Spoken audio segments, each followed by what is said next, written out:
करने दो।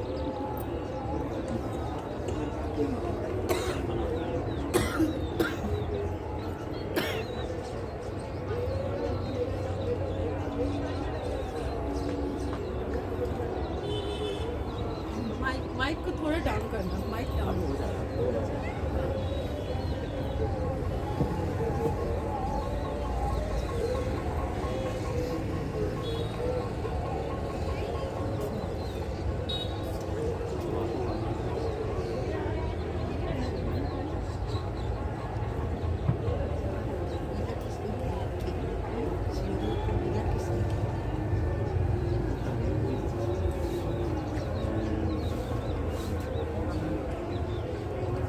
माला पहना के माला तो हटा देनी, खराब माला है। कुछ कर लेने दो, तो ठंडी से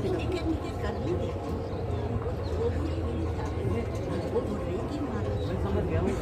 हाँ, पहना के फिर हटा के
ये ऐसा फ्रेम रहना चाहिए।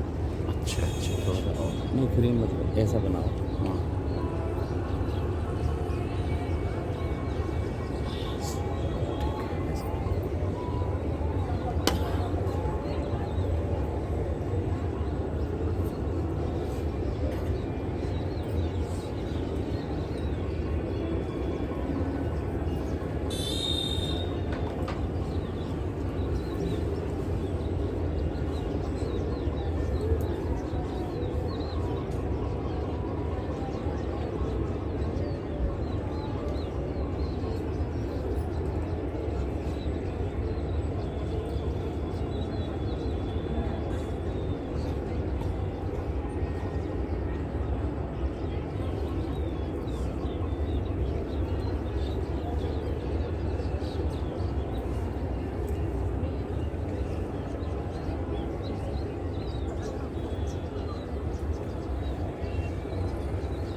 विश्वं दर्पण दृश्यमान नगरी तुल्यं निजान्तर्गतं पश्यन्नात्मन् मायया भूतं यथा निद्रया यह साक्षात् कुरुते प्रबोध समय स्वात्मानमेवाद्वयं तस्मै श्रीगुरुमूर्तये नमः इदं श्रीदक्षिणामूर्तये।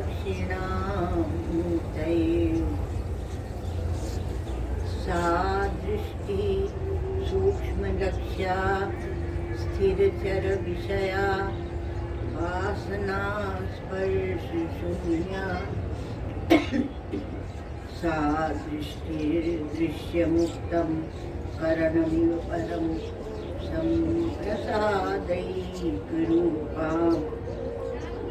सा दृष्टिर्यत्र नान्यत् सकलमविकलं ब्रह्म प्रत्यक्प्रशान्तं श्रीपूर्णानन्दनेत्र द्वैरसविलसत् पूर्णकारुण्यमात्रम्।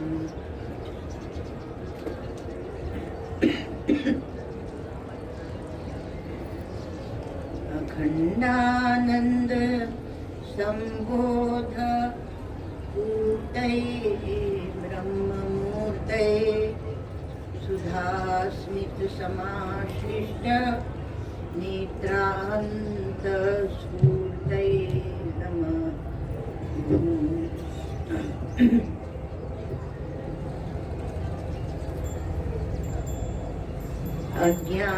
अज्ञानान्तर्गहन पतितान्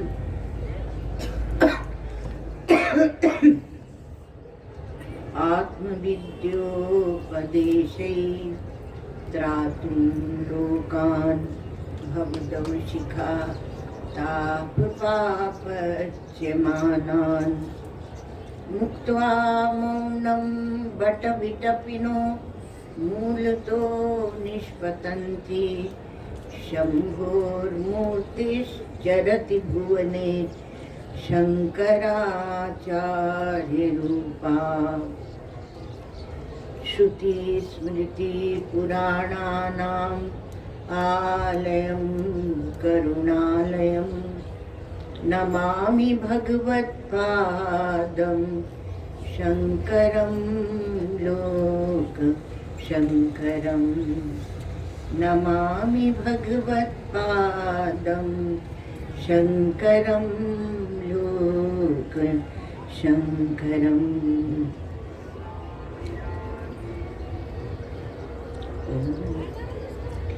शांति पाठ।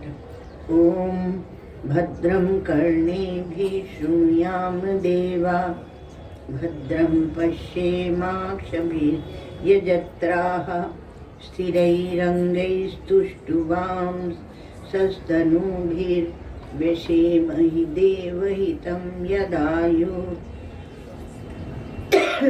स्वस्ति न इन्द्रो वृद्धश्रवाः स्वस्ति न पूषा विश्ववेदाः स्वस्ति नस्तार्क्ष्यो अरिष्टनेमि स्वस्ति नो बृहस्पतिर्दधातु।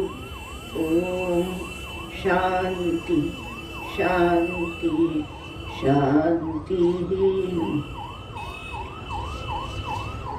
मंगलाचरण। प्रज्ञानांशुप्रतानैः स्थिरचरनिकरव्यापिभिर्व्याप्य लोकान् भुक्त्वा भोगान् स्तविष्ठान् पुनरपि तृष्णोद्भासितान् कामजन्यान् पीत्वा सर्वान् विशेषान् स्वपिति मधुरभुं माया भोजयन्नो माया संख्या तुरीयं परममृतम् अजं ब्रह्म यत्तन्नतोऽस्मि। यो विश्वात्मा विधिज विषयान् प्राश्य भोगान् स्थविष्ठान् पश्चाच्चान्यान् स्वमति विभवान् ज्योतिषा स्वेन सूक्ष्मान् सर्वानेतान् पुनरपि शनैः स्वात्मनि स्थापयित्वा हित्वा सर्वान् विशेषान् विगतो गणः आत्मसौ न स्तुरीयः। अद्वैत प्रकरण दूसरी कारिका से। अतो वक्ष्याम्य कार्पण्यम अजाति समतां गतम यथा न जायते किंचित जायमानं समन्ततः आत्मायाकाशवज्जीवै घटाकाशैरिवोदितः घटादिवच्च संघाते जाता वेतन्निदर्शनम् घटादिषु प्रलीनेषु घटाकाशादयो यथा आकाशे संप्रलीयन्ते तद्वज्जीवा इहात्मनि यथैकस्मिन् घटाकाशे रजो धूमादिभिर्युते न सर्वे संप्रयुज्यन्ते तद्वज्जीवाः सुखादिभिः रूपकार्यसमाख्याश्च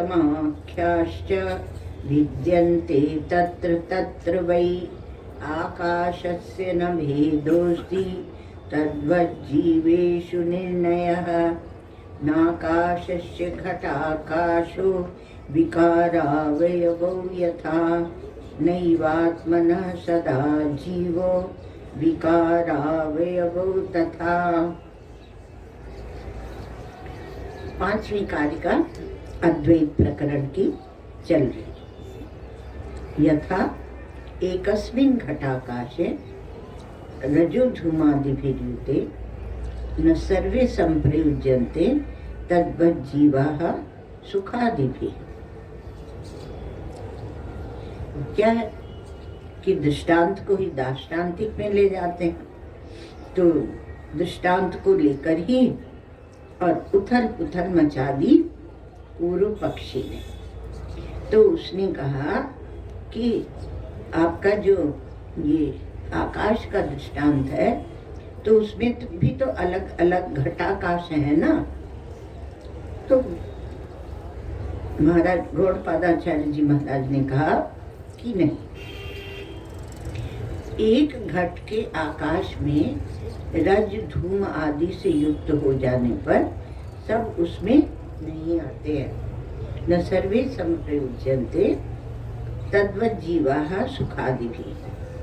तो कहा सब उसमें जीव भी सुखादि धर्मों से सब के सब जीव।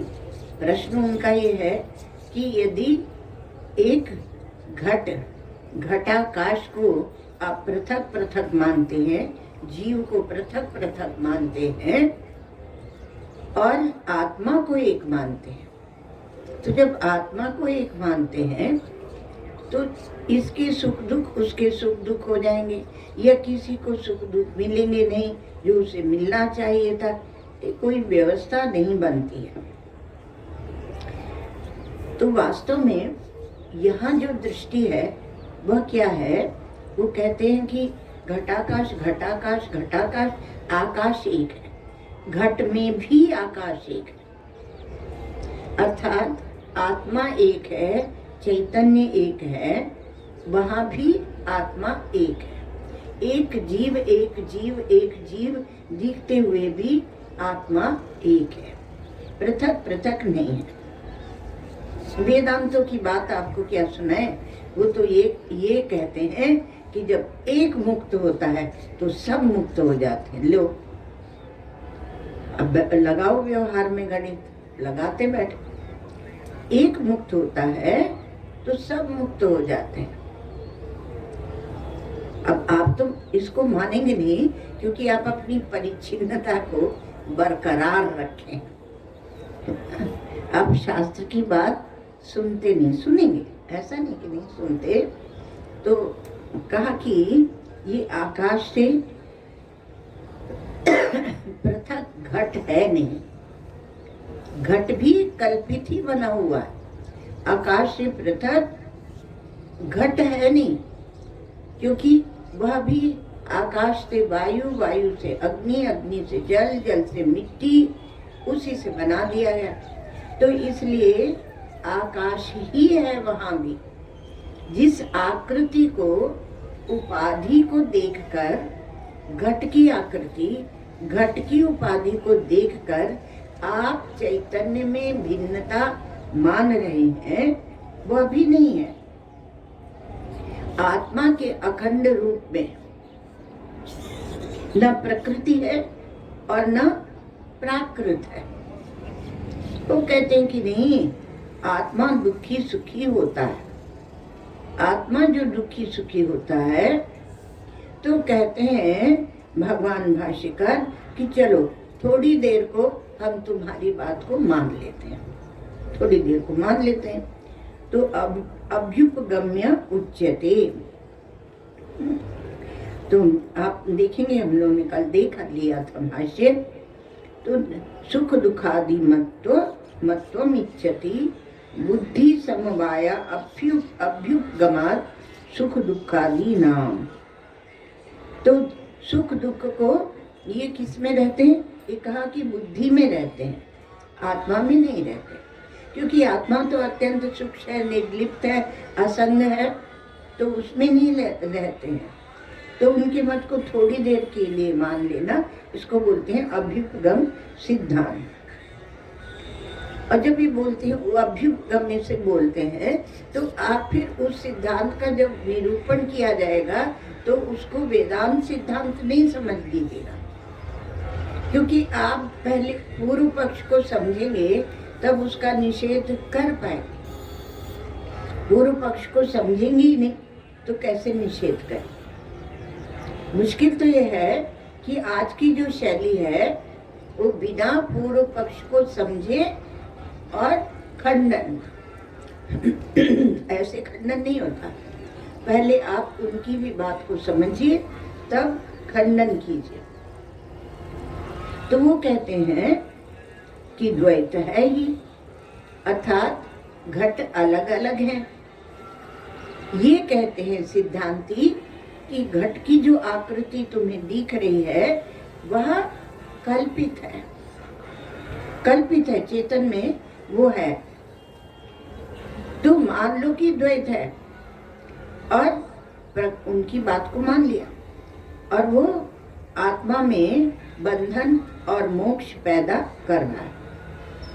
किंतु आत्मा में वो मान रहे हैं ऐसे। तो कहा कि नहीं, आत्मा में नहीं, आपके भी सिद्धांत में वह प्रकृति में है, पुरुष में नहीं है। तो प्रकृति वो आत्मा में न बंधन देती है और न मोक्ष देती, न सुख न दुख। तो काल्पनिक जो रज धूम आदि है घड़े में, काल्पनिक से तात्पर्य होता है जो आने जाने वाले हैं। तो यहाँ कौन है उपाधि? बुद्धि। और बुद्धि जागती है, सोती है। तो बंधन की कल्पना उसी बुद्धि में ही है, मोक्ष भी बुद्धि में है।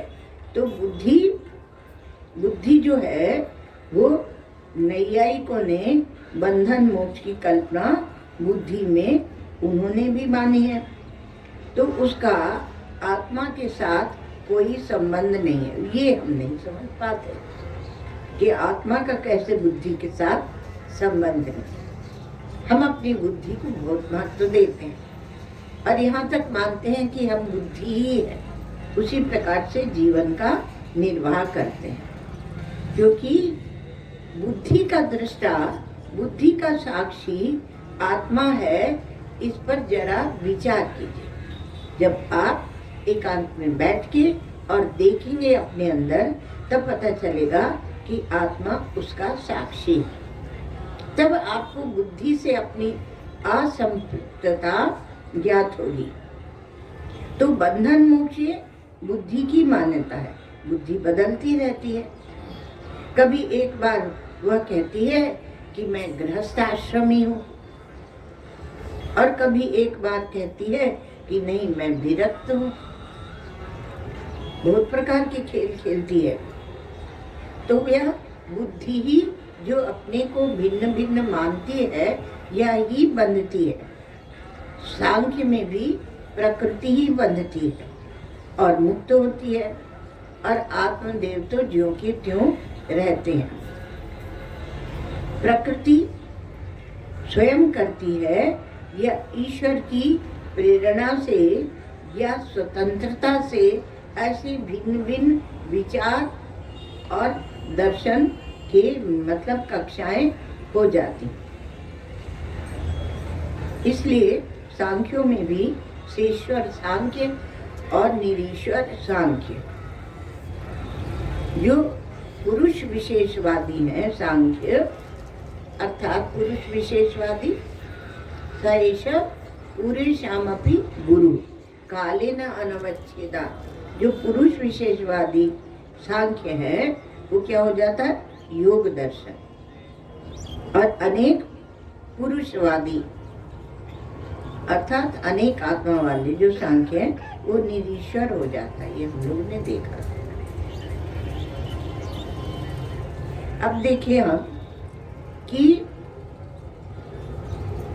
क्योंकि हम ईश्वर को नहीं मानते इसलिए अनेकता को हम पुष्ट करते रहते हैं।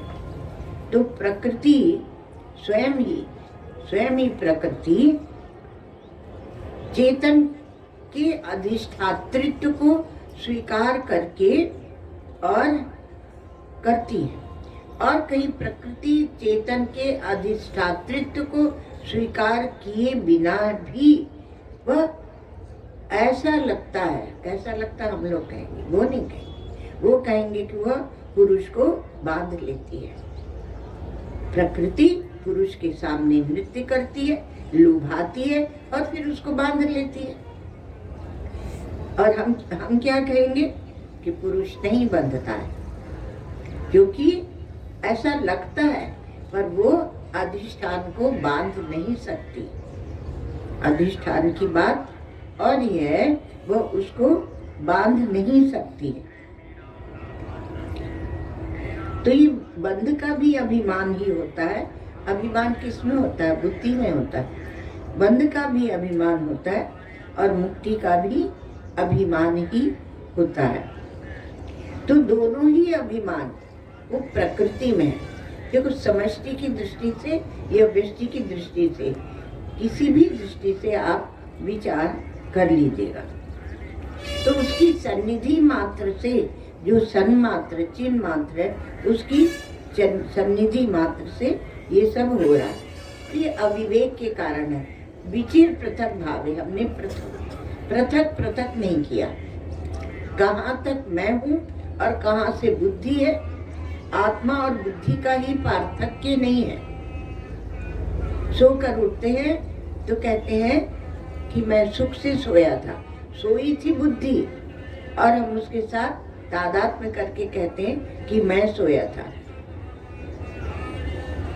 तो मैं के धर्म को और बुद्धि के धर्म को मिलाते रहते हैं। तो प्रकृति ही अपने को बद्ध जब मानती है तो आप बद्धता की ओर चलते हैं। और जब प्रकृति ही, क्योंकि तादात्म्य जो किया है बुद्धि के साथ, और जब प्रकृति ही अपने को मुक्त मानने लगती है तो मुक्तता तो किसकी हुई? बद्धता और मुक्तता किसकी हुई? अब प्रकृति माने बद्ध और आप समझे कि मैं आत्मा बद्ध हूँ। प्रकृति माने मुक्त और आप समझे कि मैं मुक्त हूँ। न बंधन है और न मुक्त है, मुक्ति है। भगवान गौड़पादाचार्य जी महाराज का यह उद्घोष है।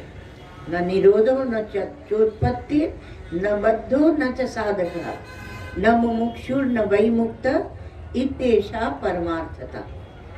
न निरोधो न चोत्पत्ति, न प्रलय होता है, न उत्पत्ति होती है, न साधकत्व होता है, न मुमुक्षु होता है, न बद्ध होता है, न मुक्त होता है, सबका निश्चय। न निरोध, क्योंकि आप प्रकृति नहीं है, आप अंतःकरण नहीं है, आप सूक्ष्म शरीर नहीं है, आप बुद्धि नहीं है, आप नित्य शुद्ध बुद्ध मुक्त आत्मा। इसलिए सबका निषेध होता जाएगा। तो ये अविवेक के कारण और ये सब चलता रहता है घोटाला। और हम पुरुष को अनेक मानने लगते हैं। पुरुष अनेक है और उसमें जन्म मृत्यु दिखती है। और यदि एक मुक्त होता है और वह सोचता है कि मैं तो मुक्त हो गया, लेकिन और सब जो है वो अभी और सब बंधन में है, तो भी गड़बड़ी। विचार की पद्धति है, विचार की शैली नहीं कि भैया हम तो मुक्त हो गए और सब बंधन में है। तो हमारे शंकरानंद जी महाराज एक आचार्य वेदांत संप्रदाय के बहुत बड़े हुए हैं, वो कहते हैं कि न स मुक्त किंतु वाचा मुक्त, वो वाणी से ही मुक्त है। इसलिए राग द्वेष वहां बने रहेंगे।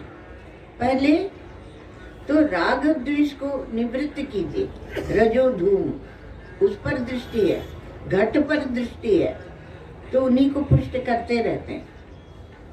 तो पहले उससे मुक्त हुई है।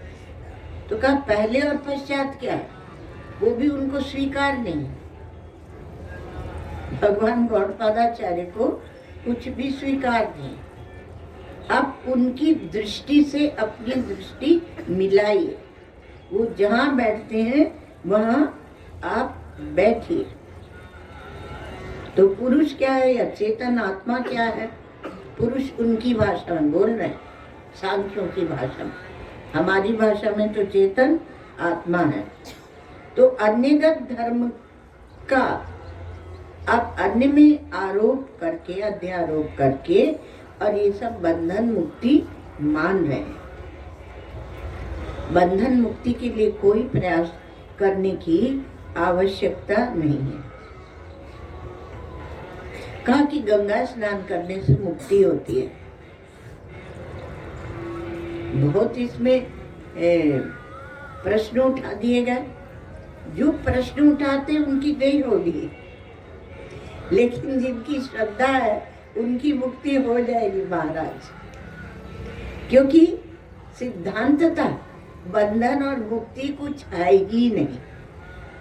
तो जिन्होंने ये कहा कि गंगा स्नान से मुक्ति, तो हम गंगा जी में डुबकी लगाएंगे, बेचारे वेदांती आए, उन्होंने कहा नहीं नहीं ऐसे मत करो, ज्ञान से ही मुक्ति होती है। और यदि मान लीजिए कि गंगा स्नान करके जो एक श्रद्धालु है उसकी एक दृढ़ संबित बन गई कि मैं मुक्त हूं, उसकी यदि ऐसी दृढ़ संबित बन जाती है कि मैं मुक्त हूं, तो मुक्त है। क्योंकि उसके ध्यान में, उसके ज्ञान में बंधन मुक्ति की कल्पना समाप्त हो गई, तो वो अपने आनंद में रहेगा। इसलिए धर्मशास्त्रों में ऐसे कहते हैं कि पाप की निवृत्ति होती है। तो क्या पाप की भी निवृत्ति कैसे होगी? ऐसे तो कोई बहुत पाप करके आए और गंगा जी में मारे डुबकी, हर हर गंगे, और उसके पाप खत्म हो गए। हाँ, यदि वह इतने बड़े विश्वास को, इतनी दृढ़ता को लेकर है कि हमें पाप से निवृत्ति हो गई तो हो जाएगी, तो वहाँ कहते हैं कि नहीं, उसके धर्मशास्त्रों में व्यवहार को ज्यादा वो देता, महत्व देता है। तो कहा कि वहाँ पर उसके पाप उसके वस्त्रों में बैठे रहते हैं। इसलिए जब वो स्नान करके आता है तब वो पाप फिर से उसके साथ आ जाते हैं। फिर क्योंकि इसका अर्थ क्या है कि वो अंतःकरण को पुनः ओढ़ लेता है, और अंतःकरण में फिर वही स्मृतियां, संस्कार उछल पड़ते हैं।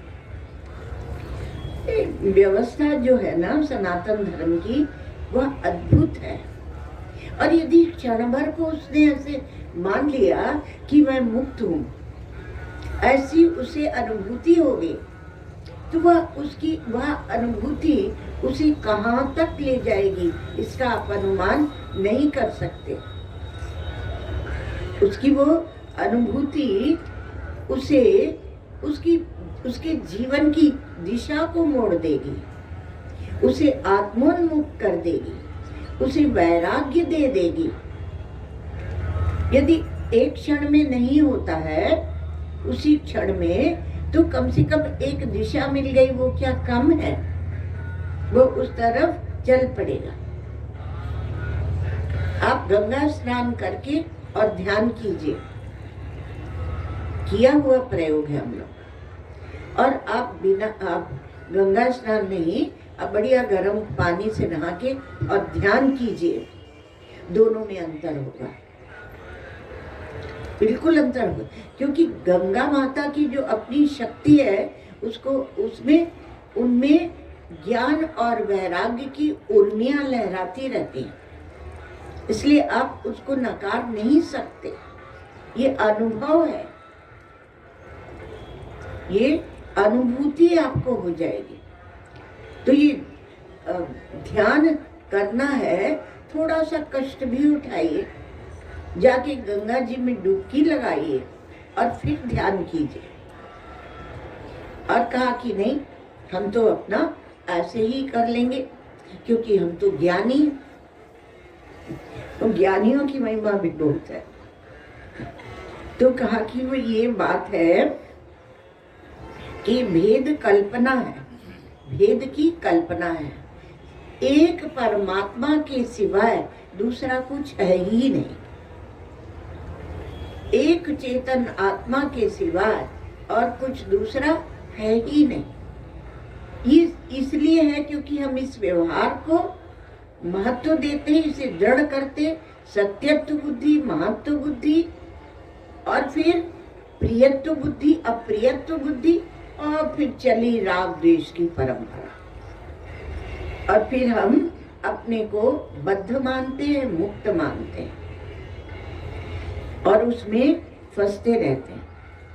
तो ये जन्म मृत्यु आदि ये प्रकृति में है, पुरुष में नहीं है। सुख दुख भी उसी में है। तो अन्य का धर्मों का अपने ऊपर आरोप न करें। आप सांख्य मत से एक तक चले। देखो, योग दर्शन जो है वह आपको एक प्रयोग साधना की विधि बता देगा, और आत्मा असंग है, विवेक की दृढ़ता, और वो उस वहां तक ले जाएगा। अब वो जो असंग विवेक करके जो असंग आत्मा है, उसका विचार सांख्य दर्शन बताएगा। इनका दोनों का जोड़ा है, सांख्य और योग का। उसी प्रकार से न्याय और वैशेषिक का, क्योंकि यहाँ न्याय दर्शन को लेकर भाष्यकार भगवान ने इस कारिका में विचार किया है। तो न्याय और वैशेषिक का, न्याय दर्शन प्रमाण का विचार करता है, और वैशेषिक दर्शन पदार्थों का विचार करता है। तो पदार्थों का कितने पदार्थ है? आप ये नहीं समझिए कि बाहर के जो साइंटिस्ट बताते हैं उन्हीं पदार्थों का विचार किया गया होगा। यहाँ जब आप उसकी सूक्ष्म, आपके अंदर क्या क्या होता है, उन सब पदार्थों को का वह विचार करता है वैशेषिक दर्शन। इसलिए वो अभ्युपगम लिया गया है। तो सांख्य और योग का जोड़ा है, और न्याय और वैशेषिक का न्याय उसको फिर प्रमाण को लेकर सिद्ध करेगा। तो उनका जोड़ा है। और पूर्व मीमांसा और उत्तर मीमांसा, अर्थात वेदों का कर्मकांड विभाग और वेद का ज्ञान विभाग, इनका जोड़ा है। क्योंकि वेद को वेद प्रमाणत्व को सिद्ध करना वो पूर्व मीमांसा, अर्थात आपके वेदों का कर्म कांड का विभाग। आप माने तो बहुत अच्छा है, क्योंकि वह यज्ञेन दानेन तपसा अनाशकेन ब्राह्मणा विविदिशन्ति। विचार की शैली आपके जीवन में तब प्रारंभ होगी जब आपने शास्त्र की आज्ञा को माना है, उसके अनुसार अपना जीवन जिए हैं। आपके जीवन में निष्कामता, वही अंतःकरण की शुद्धि है। आज्ञा पालन से निष्कामता आती है, वही अंतःकरण की शुद्धि है।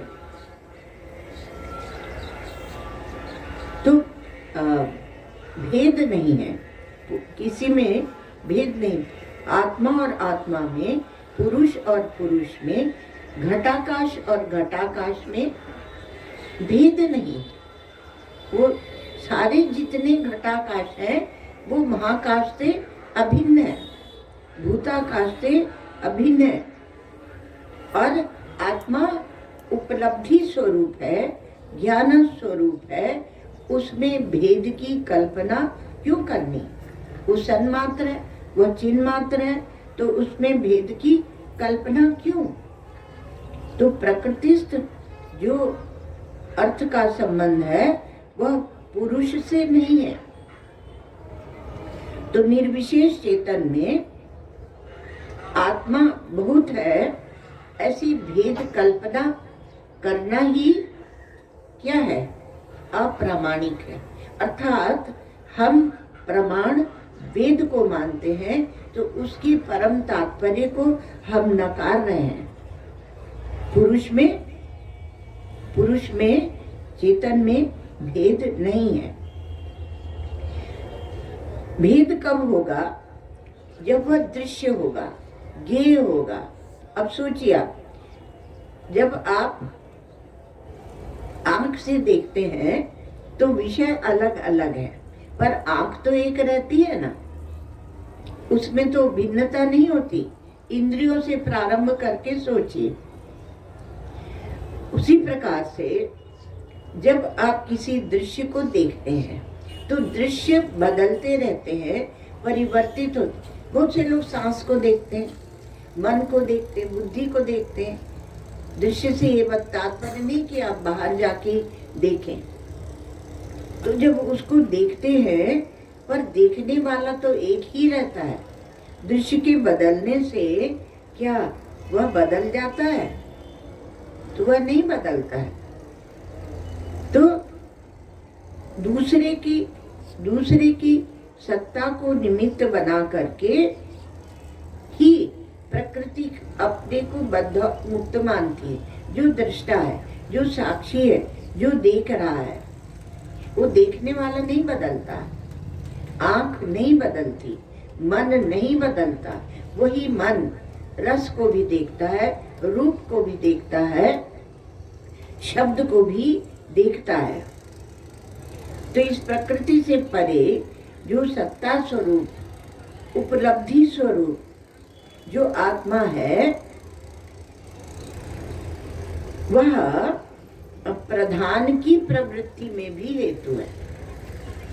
इनके दर्शन में पहले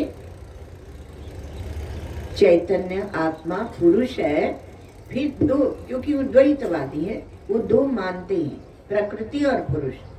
तो प्रकृति में पहले प्रधान है, तो प्रधान ही प्रवृत्ति की ओर आपको ले जाता है। तो वह प्रधान से फिर महत्त्व प्रकृति, प्रकृति से प्रधान महत्त्व, अहम तत्व, पंच तन्मात्रा, पंचभूत, ऐसे क्रम से सृष्टि तक आते हैं। तो यह प्रधान जो है उसको लेकर ही यह पूर्व पक्ष उठाया भगवान भाष्यकार ने। क्यों? यदि तुम सबको एक ही मानोगे तो हमारे प्रधान का क्या होगा? मतलब प्रधान तो है ही, उसको प्रधान महत्त्व ऐसे मानिए। क्या है कि हम साधन को कहीं भी हम रुकते नहीं हैं। हम साधना के प्रधान से योग दर्शन को मानते हैं, और साधन के फलस्वरूप जो चित्त वृत्ति निरोध हुआ उसको हम मानते हैं। और उस दृष्टा का निरूपण जब सांख्य के द्वारा होता है तो सांख्य भी बोलता है कि अविवेक से तुम उसे जुड़ा हुआ मानते हो प्रकृति से, वास्तव में वह जुड़ा हुआ नहीं है। विवेक की महिमा वहां भी है।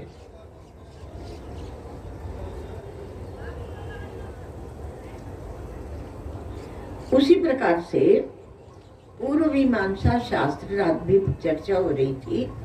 वह कहता है कि आत्मा, ये जीवात्मा, ये पृथक है और प्रकृति का लय हो जाता है, और इसका जब विलय होता है तो वह स्वर्ग होता है। तो उत्तर मीमांसा शास्त्र वो फिर आत्मज्ञान का प्रतिपादन करता है। वहां तक आप चलें तो ऐसे ये जो जोड़े हैं, ये आस्तिक दर्शनों के 6 जो आस्तिक दर्शन हैं उनके जोड़े हैं। तो मैं पना इसमें अज्ञान से, न्याय वैशेषिक भी, सांख्य योग मत से, सब में विवेक की महत्ता बताई जाती है। पूर्व मीमांसा और उत्तर मीमांसा, वहां भी विवेक की महत्ता है।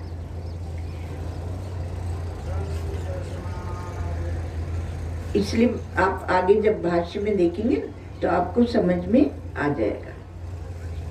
तो अविवेक कृत जो देहित्व है, देहीपना है, मैं देह हूं, उसमें हम इतने फंस गए, संस्कारों को इतना पुष्ट कर दिया कि हम किसी भी दर्शन की बात को नहीं मानते। वहां भी पूर्व मीमांसक भी कहते हैं कि संबंध विलयो मोक्ष, आप संबंधों का विलय कर दो, पर उसको भी हम नहीं मानते। तो ये विवेचनम विवेका, जो विवेक है वह हो जाना चाहिए, तो उसको नहीं मानते। क्योंकि यदि आप विवेक करने की शैली जान जाएंगे तो फिर कोई बात आपको कठिन नहीं लगेगी। अभी आप सोचे कि दृष्टांत इतना सरल दिया है कि घड़े में आकाश, वैसे ही आप में चैतन्य। तो कहा कि माना हुआ जो आपका राग द्वेष है, पाप पुण्य है, सुख दुख है। पाप पुण्य आपके शारीरिक स्तर पर मान लो, और राग द्वेष मानसिक स्तर पर, और सुख दुख बुद्धि के स्तर पर। तो ये क्योंकि अभिमानी होता है, और पाप पुण्य के फल स्वरूप ही सुख दुख जीवन में आते हैं। सुख आया, जो समझदार लोग होते हैं ना, किसी भी दर्शन से विचार करते हैं तो वो कहते हैं कि सुख आया तो कुछ पूर्व के पुण्य रहे होंगे, और विनम्रता से ऐसे कहते हैं कि हमारे पूर्वजों के पुण्य थे। बड़ी सुंदर बात है, हमारे पूर्वजों के पुण्य थे, इसलिए हमारे घर में पुत्र जन्मा है। अपना कुछ कर्तृत्व तो नहीं है, तो पुण्य पाप का हिसाब इस प्रकार लगाया जाता। अब तो पुण्य पाप को ऐसे उड़ा दिया, वेदांतियों ने उड़ाया तो उड़ाया, सभी ने उड़ा दिया, क्योंकि प्रभाव तो नास्तिकों का आ गया। नास्तिकों का अर्थात जो कम्युनिस्ट है, जो ईश्वर को नहीं मानते, उन सब का भी प्रभाव समाज में, बुद्धि में पड़ा। और जो अपने आप में दृढ़ थे तो बोलते ये तो लकीर के फकीर। हम तो आगे बढ़कर प्रगतिशील विचार करते हैं, उसी ने उनको खा लिया। तो दृष्टा असंग है। अब फंसे कहाँ? पाप पुण्य में, राग द्वेष में, मानसिक स्तर पर। क्योंकि सुख जहाँ से मिलता है मन उसी ओर जाता है, और दुख जहाँ से मिलता है वहां से हटने लगता है। पर ये सब दृश्य मात्र है। भगवान गौड़पादाचार्य जी कह रहे हैं कि ये सब दृश्य मात्र है, और दृष्टा इनसे असंग है। विवेक विचार करिए।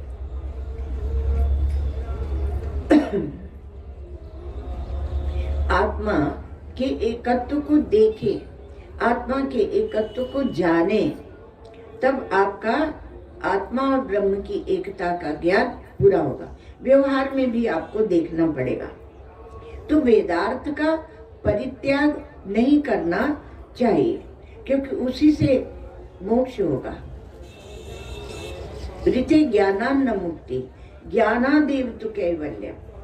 ज्ञान को, विचार को, आपकी स्वतंत्रता को इतनी महिमा देने वाला और कहीं कोई मजहब पंथ नहीं है, जैसे कि सनातन धर्म में आपको ये बात बताई गई।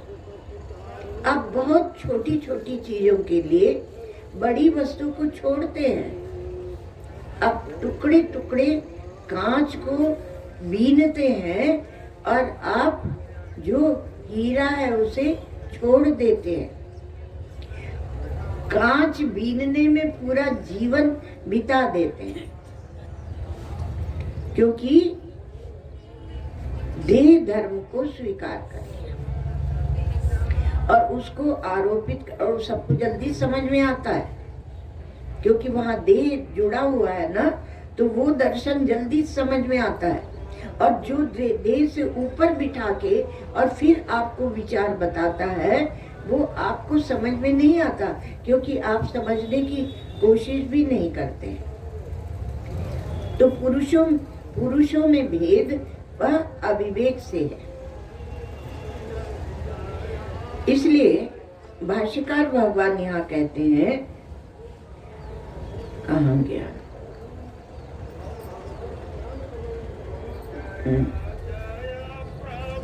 ये त्वाहु,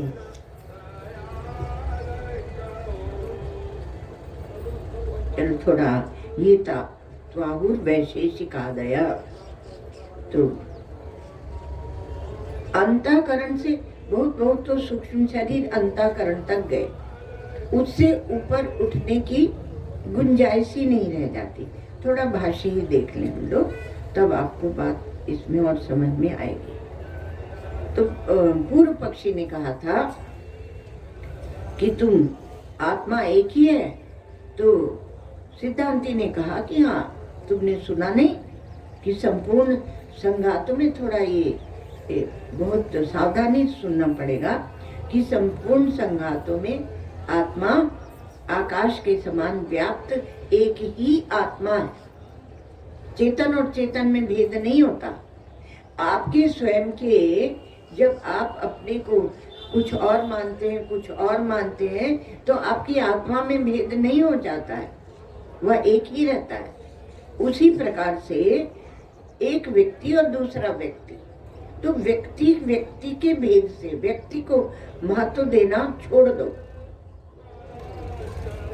और व्यक्ति को महत्व न देकर आप चेतन को महत्व देखिए, आपको जल्दी स्पष्ट हो जाए। तो सुखी होता है वो दुखी होता है, वो सुखी दुखी वो अभिमानी होता है, वो व्यक्ति होता है। कहा महाराज हम तो सुखी दुखी हो रहे हैं और आप हमको ऊपर से मार रहे हो, पीट रहे हो। ऐसा किसी को अच्छी नहीं लगती ये बात है, क्योंकि वो अपने सुखी दुखी पने को पकड़ के रखना चाहते हैं। हम बहुत सुखी है, बड़ी अच्छी बात।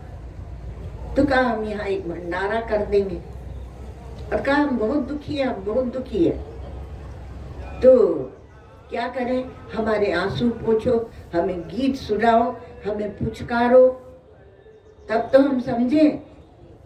एक कोई साधक थे, उनको हमने थोड़ा सा कठोर दंड दिया। सारे गृहस्थ लोग आ गए, आप तो माता हैं, आप तो माँ हैं।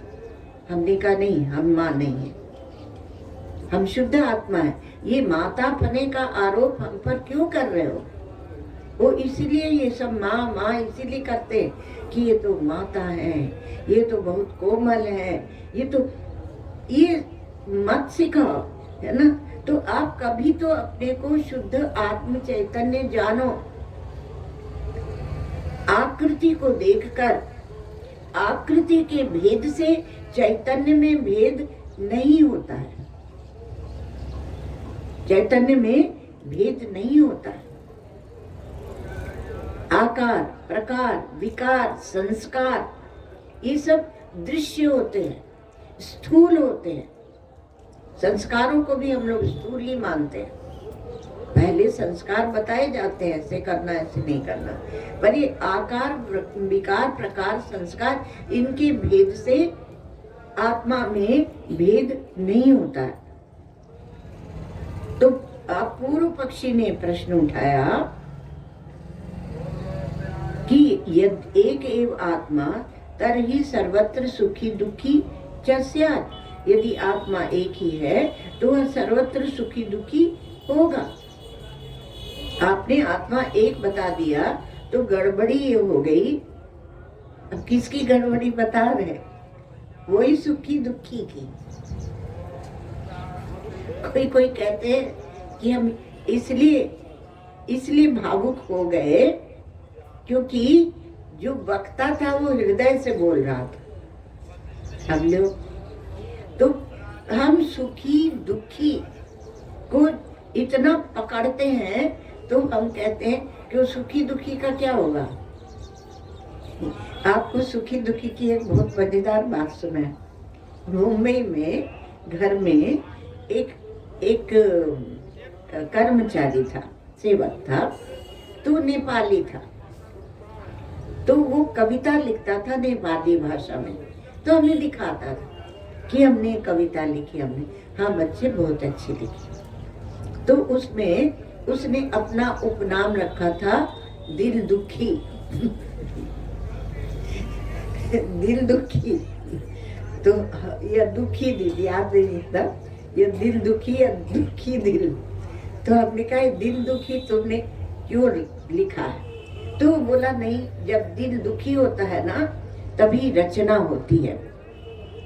तो हमने उससे ये कहा कि जो सुख है, सुख की महिमा कैसे भी उसे समझाई थी वो हमें याद नहीं, पर हमने कहा कि सुख जो है उसी के लिए सब प्रयत्न करते हैं। इसलिए बड़ी उससे समझाया कि अब तुम दिल दुखी मत लिखना, अब तुम दिल सुखी लिखो। उसने फौरन अपने नेपाल के कई लोगों को फोन लगा दिया और फिर वो दिल सुखी हो गया। फिर वो कविता लिखे नेपाली में, दिल सुखी। तो बदलता रहता है, जो बदलता रहता है वो आप नहीं हो, आप अखंड अचल एक रस हो। तो सिद्धांति ने कहा न चेदम सांख्य चोद्यम संभवती। तो सांख्य को ये जो आपत्ति है वह संभव नहीं है। नहीं सांख्य आत्मना सुख दुखादि मत्वम इच्छति, बुद्धि समवायाभ्युपगमात् सुख दुखादि नाम। तो भाष्यकार भगवान कहते हैं कि सांख्य आत्मा का सुख दुख आदि मत स्वीकार नहीं करता, क्योंकि सुख दुख आदि तो बुद्धि संवेद माने गए। तो हमारे साथ ही खड़ा है सांख्य, तो सांख्य दर्शन न उपलब्धि स्वरूपस्य आत्मनो भेद कल्पनायाम प्रमाणम अस्ति। इसके सिवा जो उपलब्धि स्वरूप अर्थात अनुभव स्वरूप जो आत्मा है उसकी भेद कल्पना में कोई प्रमाण भी नहीं है। आत्मा जो आकाशवत है, सूक्ष्म है, उपलब्धि स्वरूप है, चेतन है, एक रस है, उसमें भेद, उसको खंड खंड कैसे कर रहे हो? अखंड एक रस को आप खंड खंड कैसे कर रहे हो? अखंडम खंडयते कथम। हमारे भगवान दत्तात्रेय जी महाराज बोलते हैं अवधूत गीता में कि अखंडम खंडयते कथम। तुम्हारी इतनी हिम्मत कैसे हुई? असली में तुम उसका खंड कर नहीं सकते हो। खाली वाचारंभणम विकारो नाम ध्येयम, वाणी से केवल बोलते हो। तो वो स्वयं ही सिद्धांति बोलते हैं कि भेदा भावे प्रधानस्य पारर्थ्यानुपत्ति इति चेत् न प्रधान कृतस्य अर्थस्य आत्मनि असमवायात। अब शब्द इनके आ गए न्याय दर्शन के। तो कहा यदि तुम कहते हो कि भेद नहीं होगा तो प्रधान की परार्थता भी संभव नहीं होगी।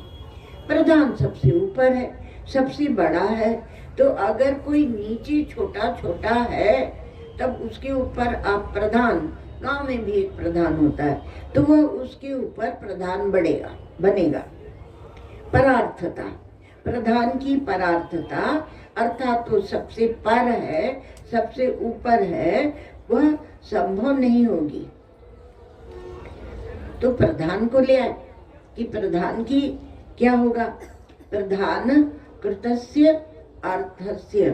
तो क्योंकि प्रधान द्वारा जो कार्य संपादित होता है उसका आत्मा के साथ संबंध नहीं है। असमवायात, समवायात अर्थात साथ में रहता है और असमवायात अर्थात साथ में नहीं रहता है। यदि प्रधान कृतो बंधो मोक्षो वार्थ पुरुषेषु भेदेन समवैति ततः प्रधानस्य पारार्थ्यम एकत्वे नोपपद्यत इति। युक्ता पुरुष भेद कल्पना। अब वो ले आया पूर्व पक्षी, उसने कहा आप क्या प्रश्न उठाएंगे, हमारे भाष्यकार भगवान स्वयं ही पूर्व पक्षी इतने से उठा देते हैं, इतनी सूक्ष्मता से उठा देते हैं। हमारे पुरी के जो शंकराचार्य है ना, वो कहते हैं कि हम एक बार दूसरे कोई मतवादियों की सभा में गए और हम उनके ही दर्शन का निरूपण करते रहे।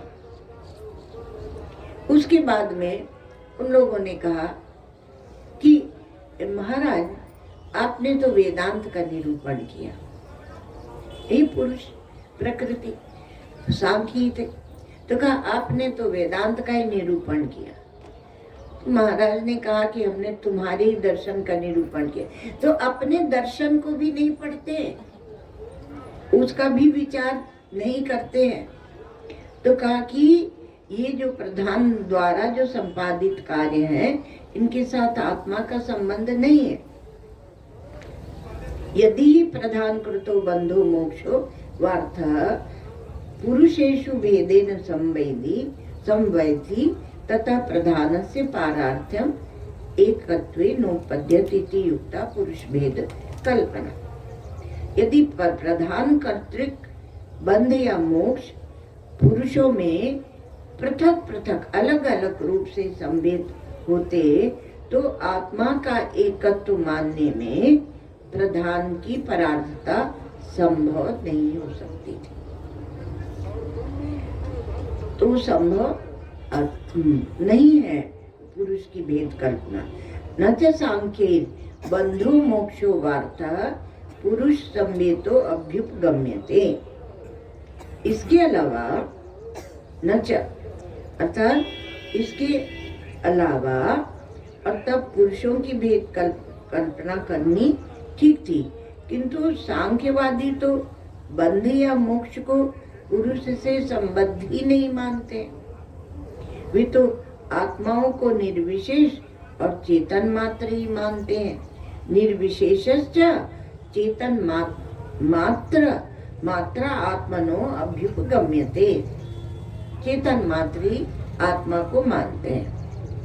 अतः पुरुष सत्ता मात्र प्रयुक्तमेव प्रधानस्य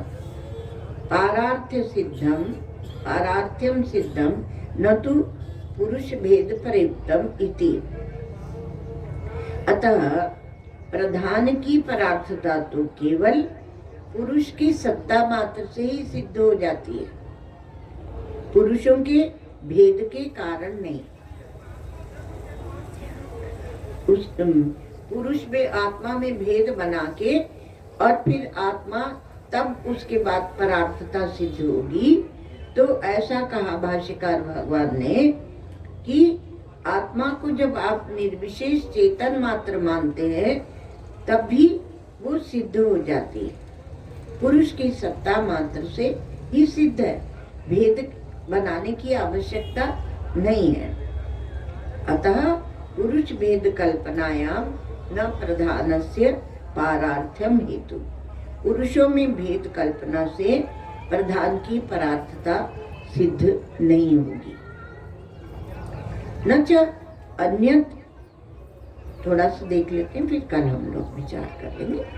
न च अन्यत पुरुष भेद कल्पनायाम प्रमाणम अस्ति सांख्याना, बिना प्रमाण के ही, इसलिए हम लोग क्या बोलते हैं, वेद प्रमाण, उपनिषद प्रमाण, शास्त्र प्रमाण।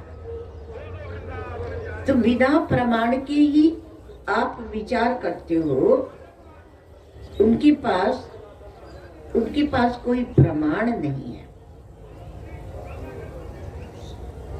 तो फंसेगा कौन, मरेगा कौन? जो वेद को प्रमाण नहीं मानता। वेद ज्ञान है, अनुभव की भाषा बोलते हैं। आपका जो अनुभव है उसी को लेकर वो बोलते हैं। कोई प्रमाण नहीं है सांख्यवादियों के पास।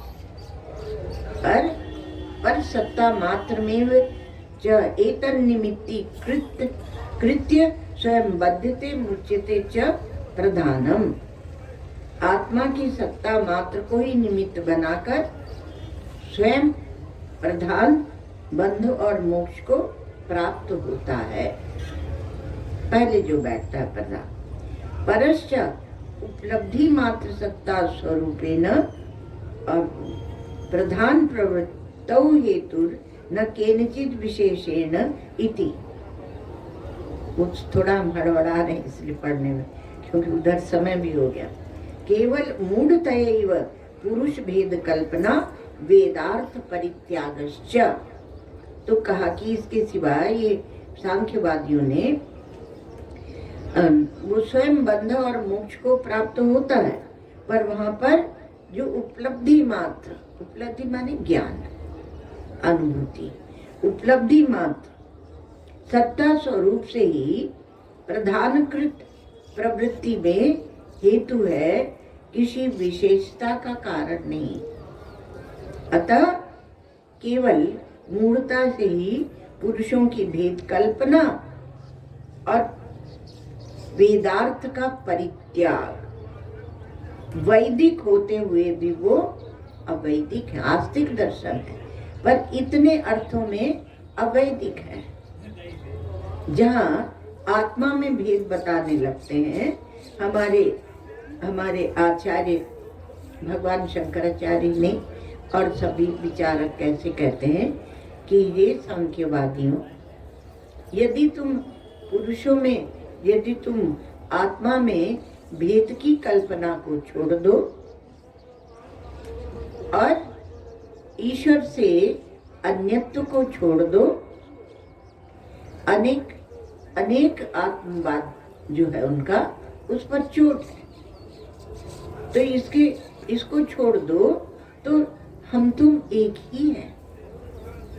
मतलब बहुत विचार में सूक्ष्मता से वो हमारे साथ चलते हैं, इसका और विचार करेंगे। सर्वे भवन्तु सुखिनः, सर्वे सन्तु निरामयाः, सर्वे भद्राणि पश्यन्तु, मा कश्चित् दुःखभाग् भवेत्। असतो मा सद्गमय, तमसो मा ज्योतिर्गमय, मृत्योर्मामृतं गमय। ॐ पूर्णमदः पूर्णमिदं पूर्णात् पूर्णमुदच्यते, पूर्णस्य पूर्णमादाय पूर्णमेवावशिष्यते।